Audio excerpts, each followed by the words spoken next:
All right, Adil, what are you going to show us today? Ooh, hey John. Okay, so what we're going to be covering today is going to be a three-parter. I'm going to be talking about how copy prompts are actually done properly, what you want to actually look for, and how you want to do it.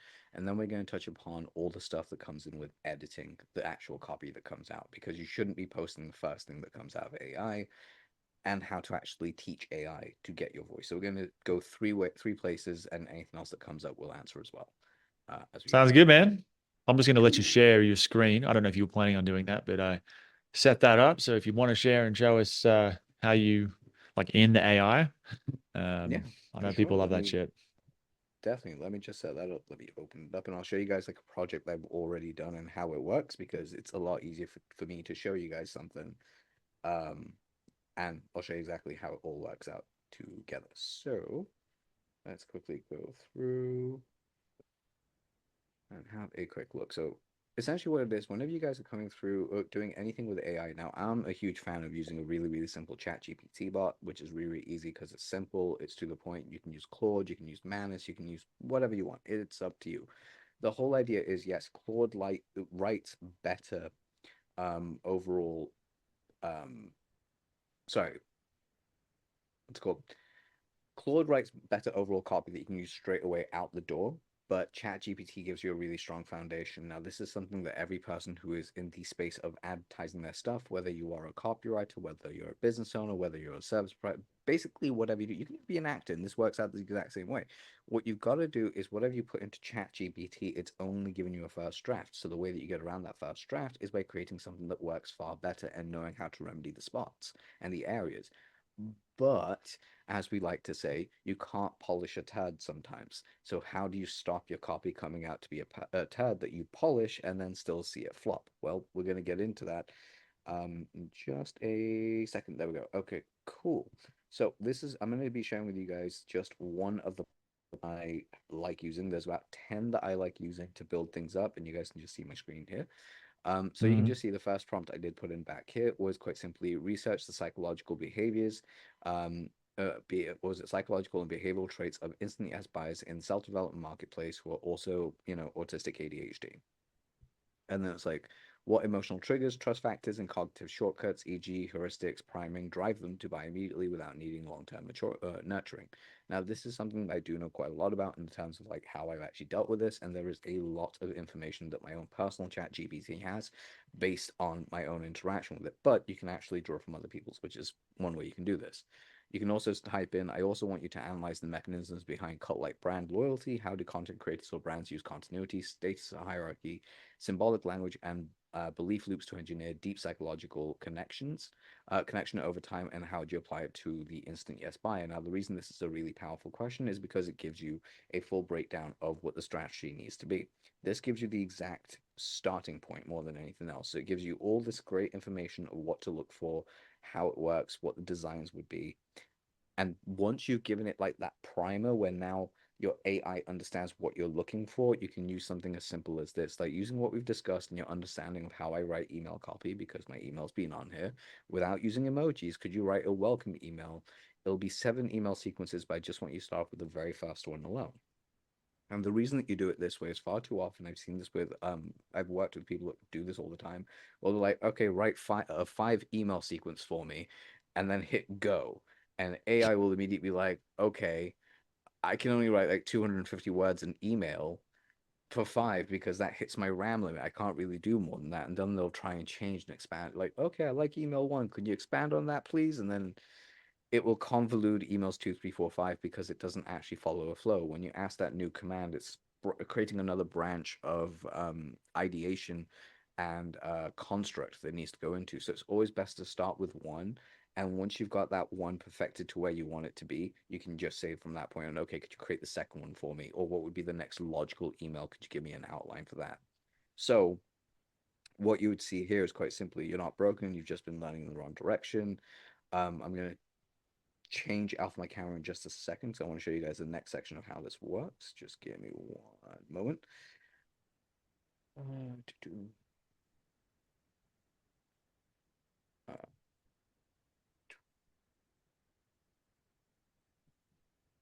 be a lot easier to do. But yeah, so does this all make sense for the time being, by the way? So far, so good. Yeah. So then what you do is there is a website that I like to really use, and that is wordcounter.net.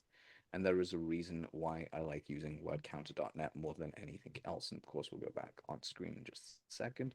The reason I like using wordcounter.net is simple, is whenever you take anything like this with just any copy you take from here, let's say you download it, and I'm going to paste it directly raw into this Google Docs I've used before. And you can see here how when you press the return key or the enter key, you get this massive break. The problem with Mm. that is it starts to take away what I like to call weaponized spacing and weaponized grammar in your copy, and a lot of people don't do it correctly, but we'll get into that in just a moment. So what I would do is when I put this through wordcounter.net, it actually takes away all these little space problems for me and actually allows me to just go back to my natural spacing of if I press the return key, it gives me a small little line break instead. Now, I changed quite a lot of this, and again, there are my notes already here, which we're going to go through in just a moment. But essentially, taking that first email, what we would do before we jump into this section, because I really want to go through like just like the prompting section. The very beginning that you want to do is when you create your project in whatever thing you're using, upload good copy in there, but also within that good copy, make sure that you instill your framework that you want to use. Whether if you're one of my students and use one of my frameworks, whether you're one of Alan Sultanich's or Colin Terrio or John or Shiv or whoever it is or just so many great people out there that have great formulas and structures, if you include that in the source file itself, the copy will be better directed and dictated because you would actually be given the prompt of, hey, using the project file that we have under, I don't know, John Benson's VSL formula for using headlines, can you come up with 3 really good headlines for me to use right away for this product in the way that we're doing it? And then you explain it out. The simplest way for you guys to really do that as well is if you don't know who your I don't like using the ideal client avatar because the ideal client avatar is far too broad spectrum, and that's people who are not ready to buy all the way to people who are desperately looking for you to buy. So rather you want to section off to that very end piece, as we have it there called the instant yes buyer. You just say, what is the instant yes buyer here? Like, who are they? And then you actually jump in from that perspective. So you start with who's the instant yes buyer, you write out all their stuff, like what's their position, like are they in a place where they've actually tried everything, literally everything, and they're at their wits end and going solve this problem now. And that's where you want to get them to. So you want to keep all that in mind and go, okay, if the person has solved this problem now, what's their mindset? Use AI to give you the idea of who they are, how they break down psychologically, and go, okay, read all through that, absorb it, and then ask the next prompt, which would be the most logical step, which is, okay, if that's who this person is, what are the beliefs they're believing around this problem? This is the problem I solve. How do I actually go ahead and put it in front of them? This is the problem I solve. Could you give me the exact starting blocks that would get me going? And when you actually really tailor make it this way, you can knock out copy a lot quicker than you can ever imagine, and decently good copy because your first draft is terrible. So you take the AI's first draft, and again, like we always say, you polish it and make it well. So I haven't, does that all make sense? I know I'm going to just say, does that make sense? Because in my head, sometimes I can go down a rabbit hole and like, wait, am I actually Mm. explaining this properly? Sure, man. I mean, it highlights to me. This is something I keep trying to keep explaining to people is that like it's only as good as the prompt that you give it. And instead of just going straight to write an email about XYZ, if you know exactly what you want, sometimes that can work. Yeah. But it's also like I'll go in and be like, look, man, I want to write an email. Like, here's my idea. Give me some ideas for stories. Like, give me 10 different directions to take this email, for example. I won't necessarily go exactly the way you're talking about, but still like not going straight to the email necessarily, kind of being Yeah. like, man, show me, give me your 10 best ideas, try different angles, different approaches. I'll pick my favorite. Sometimes we'll go with that. Sometimes we're like, I like that one. Give me 10 more angles, riff on that with me. And it's kind of like a riffing just to get the crux of the kernel of the idea before it's expressed as an email or whatever the piece of copy actually is. And that generally leads to far better copy than just going straight to the email. So, Could not agree more. It gives you a chance to flirt, and plus, also on top of that, the AI starts to learn your thinking patterns and behavior. So whenever it starts to give you new ideas, it goes, "Oh, last time John said this, and he did like this, and then we led with this. So that's his thinking plan. Okay, If I give him 5 ideas like this, that'll give us 5 times more output. Or if I need to shrink them down because I know where he really wants to go, this is what it is. Now, personally, Mm-hmm. for me, John, you know this as well, and anyone that's followed me for a long time would know this. I tend to verbalize copy very, very quickly. Like it just comes off the top of my head and it just goes. So the way I do it is I use the text to speech function, sorry, speech to text function, where I will just verbalize a whole email from the very beginning because it already knows me, it knows who my ideal client is and everything else. I'm like, all right, here's an idea I have. Rip through the whole email start to finish and go, okay, make that better. Like clean up all the areas I've repeated myself, make sure I remove any filler words, go. And it'll give me an outline. Sometimes it's not the best, but most of the time I get enough of an outline that I'm like, oh, cool. I know where you're going. Now, the difference that I have with you and I is whenever I go through mine, we're in the editing section, I actually usually know like where I'm going with my headline. So the subject line, you're not broken, you've just been learning in the wrong direction. For me, that became I finally found my roadmap. Now, again, this is something I will heavily go ahead and insist on everyone using. Please use the gray thing in between your ears as much as possible because your brain is one of the best AI computers in the world. It is absolutely incredible, but it's not artificial. It's just true intelligence. It's incredible the way that it works. Don't know why I do not just ever only decide to come on that, but okay. The reason you say that is because you'll be able to draw from your own life events, your own stories, your own particularities, your own experience of the same thing that's happening and be able to portray it in your own unique way. This is the same reason why we always say two masters can teach you the exact same thing with vastly different outcomes because it's the lens they're teaching through. Like a really easy one for jiu-jitsu, like Brazilian jiu-jitsu for those that are fans, would be how to get out of the close guard. For some people, the playing the close guard is all about bringing your opponent close, breaking the posture, whatever it is. For others, it's trying to keep the person away from you so you can actually off balance them and then sweep them. But it really just depends on who that person is, how they want to basically use their strategies. Both are correct, just slightly different application. So that being said, I take the subject line, which is I finally found my roadmap, and we go into the editing suite here, which is really simple. It's just a Google Doc. Um, so this is something that I know I said out loud. It was in my journal. This is lifted directly from my journal entry, but how many people feel like that? I felt like I was going north my whole life, but I wasn't. How many times you felt that you're on the right path only for life to kick you in the knees and be like, "You're going the wrong way," and you're like, "What? I thought I was going this whole way." And for the ADHD autistic audience, this is a very true thing for them because we all have it. Now, if you again just looking here of how weaponizing space would work, let me get this out of the way now instead of let me get right to the point. You can say that too, but let me get this out of the way right now. The email here is like, let me get out this way. Again, really good first draft, but it was going through the different things. You don't need the reason we removed this, by the way, this comes into weaponized space. That section there, the reason we go from going from an ellipsis to a line break like this to a paragraph break into a colon to a direct line break is because it reads better and the brain actually understands where the point is. Let me get this right out of the way. You don't need another guru telling you to calm down, focus hard, or just stay consistent. Immediately for anyone reading that, they're like, okay, so this email is all about just telling me this one thing. I don't need another guru to tell me do this, this, or this. I'm happy. Now your brain is satisfied. It now opens up to the rest of the text because it doesn't feel like it's on edge. It doesn't feel like it needs to wait any longer. It's got instant gratification. Even moving things around like the ellipsis, which gives a lot of people this elongated pregnant pause, which is, now let me get this right out of the way. You don't need another guru telling you. Versus, let me get this right out of the way. You don't need another guru telling you. You can almost hear the speed and difference of how the information is said out loud, and that's how it's absorbed in their head. Because I don't know if you do this, but I definitely do, where I read something and I kind of read it in my own voice in my own head. It's a very Mm-hmm. human trait that we all have. But you're reading the words back as you would actually see them. If the Mm-hmm. tone is off, the message could be completely misconstrued. I mean, how many times have you sent a text message to a friend of yours meaning something absolutely hilarious, and the response was they got mad at you because they totally misunderstood that you were joking? They couldn't hear your tonality. Mm-hmm. Mm-hmm. Same goes with your emails. So when you're going through the editing process, there is a whole guide I am creating at this exact moment around the things that you want to look for, but weaponizing space and grammar is definitely one of them. Also look out for words that just really need to be used properly or sentences that need to be used properly. Here you can actually see that a lot of times they would just go, you don't need to quote unquote, calm down, quote unquote, focus harder, quote unquote, just stay consistent. You need to get rid of all the quotes there because those aren't things. Those are things that someone said to them. They can read them. They don't need to feel like they're quoting someone because most of the time they see these things to themselves. So it's basically subconsciously like eking in underneath the surface to say, look, I am the voice that you're listening to.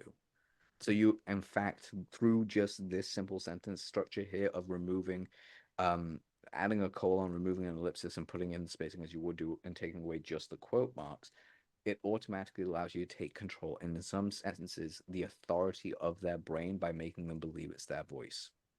It's that simple when you really start looking at the editing of how you can make things work. When you go into the areas like the words like need, you don't want to use words need quite often, especially when it's something that's a desire. You need something that works with your brain, not against it, was the original. But instead, you want to say is you want something that works for and with your brain, not against it. The reason that you want to add in the extra words in between here is want is more desiring, which is what they want. Need is something that would automatically turn off quite a lot of people in this marketplace and turn off a lot of people a lot of the time. It's like saying, John, you need to go shave your face. You'll be like, no, I don't. Go away. I'll be like, John, you might want to shave your face because sometimes your beard gets really itchy and you desire a new look, but don't do it because it's a trap. Keep that handsome beard going. You can get Mhm. people back on your side very quickly. So even stuff like works for and with, because parentheses actually is almost taking a friend by the shoulders and moving them to the side and having that chat with them. You were gonna say? Mhm. Good stuff, man. No, I wasn't going to say anything. I'm just nodding, Oh, listening. oh, sorry. Fair enough. So we're just only go through like the first half of this. I really want to get to the bullet points because that's where this is a mistake that I see with AI all the time, but also with a lot of business owners in particular. Um, so just gonna put a space there. So again, things work words like seeing, because again, that's Miltonian hypnosis is using words like I look forward to seeing you, seeing, imagine. Those are all words to represent the visual cortex. But words like having actually represents ownership. And there's a deep part of the human evolutionary cycle where we crave ownership of things that we have, things that are ours, our brain, our heart, our hands, our family. We want my phone, my computer. Like we take ownership of those things. So by saying it's about finally having a system, owning a system is what you're saying, and was it as like having the ownership of your bullshit in front of you and taking control of it, it massively shifts the tone. Because when you're writing to people, and this is something that really has to come across from the advertising psychological standpoint, you can either damage people with the words that you have by instilling words of fear and psychological torture to them, or you can inspire desire, um, connectivity, and greatness in them by essentially removing their excuses and giving them ownership of their own BS. And there is a very, very fun way of doing that. And this is one of the tiny little tweaks that you can make is using words like having, working for, and with, just along those lines, because it really makes a massive and drastic impact to the way people believe things. Also removing the word that because there's a theory that I've been working on for a couple of years, and I've tested it extensively about distance control, where words like that, this, and it's drastically change the meaning of the feel of a situation. And like a perfect example would be, so Jonathan, if I said to you, "This sucks," where do you feel it? Is it in front of us, slightly out of us, or as far away as humanly possible? This feels like it's right here. Right here, right? Okay. What if I Mhm. said, "That sucks"? Yeah, it's over there. What about "it sucks"? I mean, that could be anywhere. Yeah, it has like a weird thing where it can be between this and that or that and the furthest thing away. Mhm. It's like a weird, I always put it down like if it works in zones 2 and 4, zone 3 is like that, and zone 1 is right in your face. So think right there in the middle of a boxing match, a toe to toe, you're right next to each other, head to head, fighting in a phone booth. And the reason that you have that is simply because if you take a negative, something that is negative about in your audience that they're facing, something that is absolutely um, that you wish they didn't face, you can use the word that very easily there by saying that's the reason why you keep repeating the same problems. You're externalizing something and you say, but this is why I'm here to help you. You externalize the threat and internalize the solution. This is the way you move forward by doing these things. By not doing them, that will lead you down this other path. And it can be both beneficial or detrimental to you based on how you perceive it. So you can Mhm. really play around with this, that, and it, and it's really something you want to keep in mind because the word that can over explain, and you can remove the word that from your copy a lot of the time and it'll still read really well.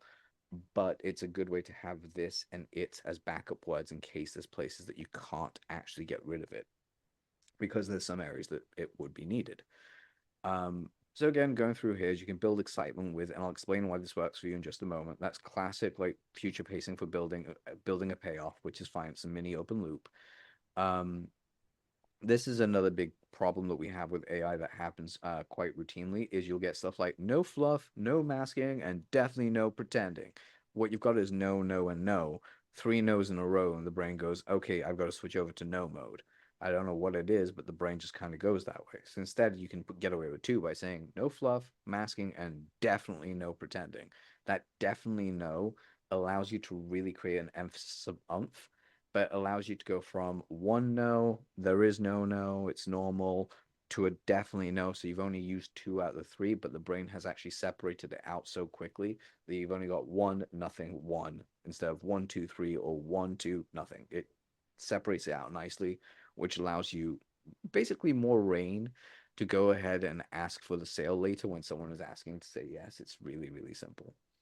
Um, so again, you can just say over the next few emails is instead of straight out roadmap, you can just say, is the roadmap designed for gifted pattern seeking minds like yourself? The word like yourself, of course, allow people to actually gravitate towards each other. And this is another word that can be replaced for the word that is the word who, especially when you're describing the people who have been drowning in shoulds, because that is a big thing. Now, that all being said, we're now going to the place that I really feel like AI has the biggest problem, and that is bullet points.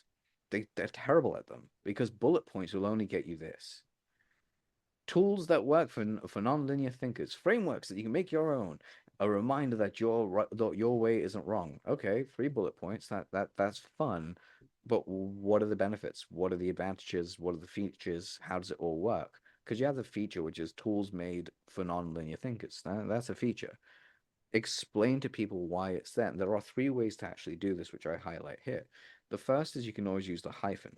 I don't like using the M dash. I actually like using hyphens. It breaks the words up nicely. It makes it easier to remember and read, and people just kind of get on with it. It's like it consumes such little mental calories that you can keep going.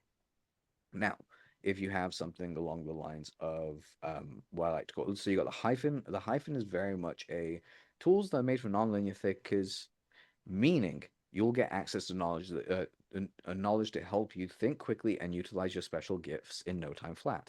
What you've done here is taken a thing and added on a meaning, a reasoning, a feeling to why that is important to someone. You've essentially made it into almost an advantage to someone by giving them, oh, cool, this would be advantageous to me. Whereas you're using something like frameworks you can make your own, frameworks you can make your own. Again, frameworks you can make on your own sounds good, but if I put my arm around you as your best mate and just like, yeah, with guidelines, with guidelines, as it'll allow you to fully embrace your creativity without being overwhelmed. Imagine just having a friend just take you to the side and say, hey, dude, don't worry about it. This is going to make life a lot easier. Just that idea of parentheses weirdly puts the mind into a state of relaxation that we're friends, which is really good. Then finally, you got a reminder your way isn't wrong. Comma. The comma is really powerful. You can say something like, it's just different, and you march the beat of your own drum line. You can say that. That allows people to feel like they're standing out. Now, that's, in my opinion, these are very quickly written bullets, but I want to show you how you can actually use 3 different forms. If you really want to jump into the advantageousness of this or the beneficial, you can just say a reminder that your way, what was it? A reminder your way isn't wrong. It's just different, and you marching to the beat of your own drum line is just how you get on with life. I'm going to show you how to do this as well. Just I'm going to show you how to do this as well. Drastically opens up the possibility of what there is and how they all work out. By the way, does that all make sense in that same way? Do you have any questions? Makes sense to me, man. Yeah, it's good. Cool. So real quick, I'm just going to wrap this up by just saying when you're going through your copy, look at the work, look at what's being said in front of you, just the right questions, the only, what was it, the right friction points, and a few permission slips you don't need, what was it, that you didn't know you needed. You can get rid of that. Rather than I'm going to give you questions, directions, or whatever it is, you can take a single sentence and really build it out if it makes sense. A lot of the times we're removing copy to make it shorter, but sometimes you can make things a little bit longer that gives it more explanation, gives it more of a gut punch, if you will, like an emotional gut punch, and you can go from there. Now, I'm going to bring just that section up into wrap because that's just the tip of the iceberg of some of the things you can edit. There's stuff that you guys can do with question marks. There are places for ellipses, by the way. You don't want to overuse them, but you want to use them in the right places. You want to make sure that you have correct paragraph breaks. And most importantly, you want to make sure that when you actually are embedding a link into your copy, you actually embed it either as a raw link or you actually put it into a place where it hits an emotional feeling so they know they can click on that to actually relieve that emotional feeling. You're just creating associations in the brain psychologically. So knowing those little areas of editing will drastically not only improve your emails, but they will actually improve your ads, they will improve your sales letters, they will also improve your day-to-day communication because you'll realize on day-to-day communication with emails, you'll be able to actually write more specific, more, what's the word? Concisely to get to your point across to people without actually coming off like an a-hole or cold, but you can actually get there in such a nice and kind, loving way that people appreciate your response to them. Right. Okay. Yeah. So it's kind of like the AI approach, if I was to sort of summarize some of that. It's like to don't start with the email, start with the whether it's the instant yes buys or whatever you want to approach it, starting with the frameworks that you want to go on, starting with the research, starting with let's flesh that out. And then also, I think the other lesson here that you're trying to get across is also don't take the email as is and just send that out. You Yeah. need to like take what AI gives you, and it still requires a decent amount of editing. Or it's just gonna, it's probably sounds like it comes from Chat GPT. It's gonna sound like everyone else, and it's gonna have different issues in there, which are fairly easily corrected. Exactly. It's going to be a thing that you don't really need, and it's going to cause you more harm than good. So essentially, that's what I'm getting at is like the main things. Now, one of the things I do want to keep in mind for people just to be more aware, and this is for the service providers who actually write a lot of the ads for people or business owners who are going down this path. The next 3 years with where AI is going and how advertising is being used and how clients are actually heading in a certain direction, you want to be aware that most of your competition is going to become very, very difficult to begin with and then extremely easy over time. Because what you're going to end up with is brand-based advertising that you used to see on the TV, that you see on like ads that are not really they're made for mass market, they're not made for niche markets, they're not really direct response as much, they're more in that overall, hey, so we're using, I don't know, Arm& and Hammer baking soda or something like that. Look at these Tim Tams or whatever it is, like just in the background. They don't really go into the whole reasoning to why you should buy something or why it's actually effective. And that's going to become the norm amongst so many niches and marketplaces over the next 3 year period. The upside is it's going to basically, well, the downside is a lot of people are going to lose their jobs and going to feel like they're obsolete. The upside is it's going to allow you to train a new different skill set and kind of get the market to drain itself a little bit of the people that think they know what they're doing versus those who do know what they're doing. And in that drainage of the marketplace, in about 2 or 3 years, what's really going to be cool when it comes back around to it is all the principles that we've played with are going to come back even harder and work even better simply because people have gone through an age where the advertising sophistication is a good point, but it's kind of nerfed by branding. It's just more brand-based ads than actual advertising that works. So keep in mind with stuff like that because it's really, really simple to see. Do you mean like there's going to be a trend towards more brand advertising, which is then going to make the direct response stuff work more because there'll be less, Over time. essentially less competition over time in the next few years using direct response? What makes you think that? Like, do you have data or like where did you get that idea from? If you look at how trends are going and the determinism of what's happening, is there's more, as much as we do stuff like this where we're walking people through how to think with AI, how to use it as a power tool, as a drill, versus just kind of like seeing it as a replacement for who you are. what you're getting with companies on some level is they're actually putting all their work and elements and advertising places into AI. And what you're seeing in a very quick, short space of time, about 6 months in most cases, these companies are actually trying to get their workers back in because they realize that AI is not doing the jobs they thought they were.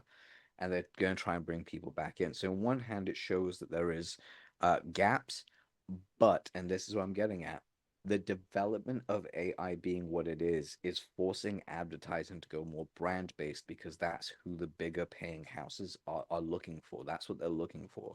They now have a way to develop to create these really um, effective TV ads, essentially, like more brand based ads, cheaper, quicker, easier, and they believe it works. And you can see it within like some companies of how they're developing and releasing their advertising, how they're stepping away from direct response principle and advertising principles for what we do.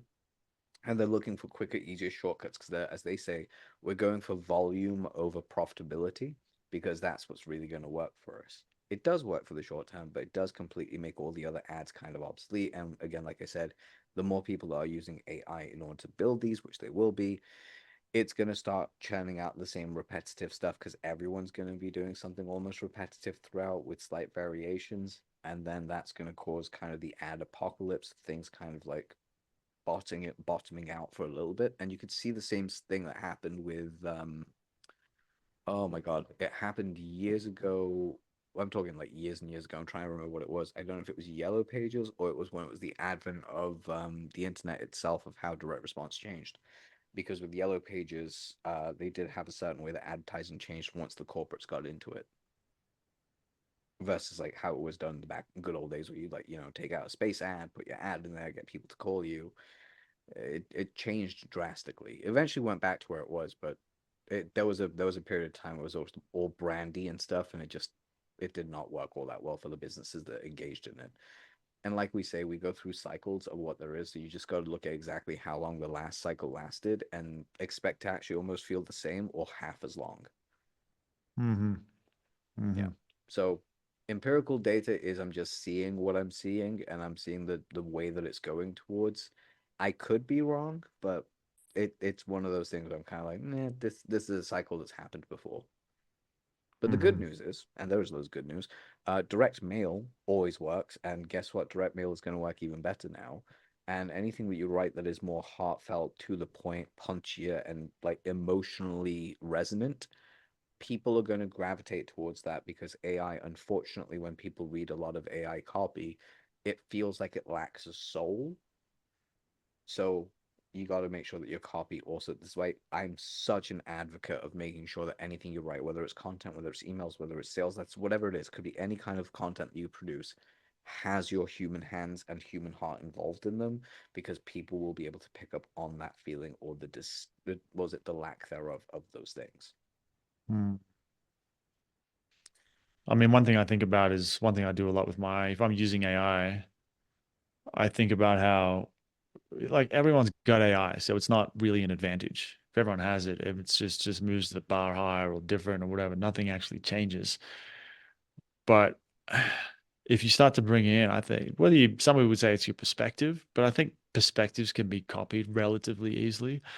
I think it's the classic marketing thing of your stories. Like, who are you? What have you done with your life? Funny stories, whatever stories, emotional stories, just stories about you. AI is generally probably never going to spit out a story specifically from your life. And so if I bring that in, oh, there's this thing that happened to me last week when I was in Peru and in Urubamba and I was blah, blah, blah.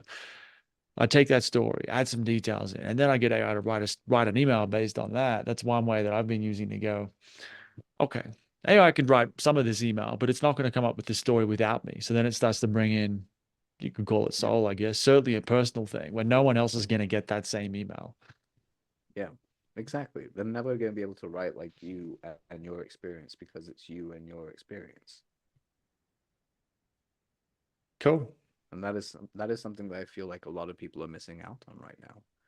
And again, Mm. like I always say to people, there's advantages of technology like this, as you said. Everyone has it. So the advantage is in your court if you know how to make it your advantage. Mm.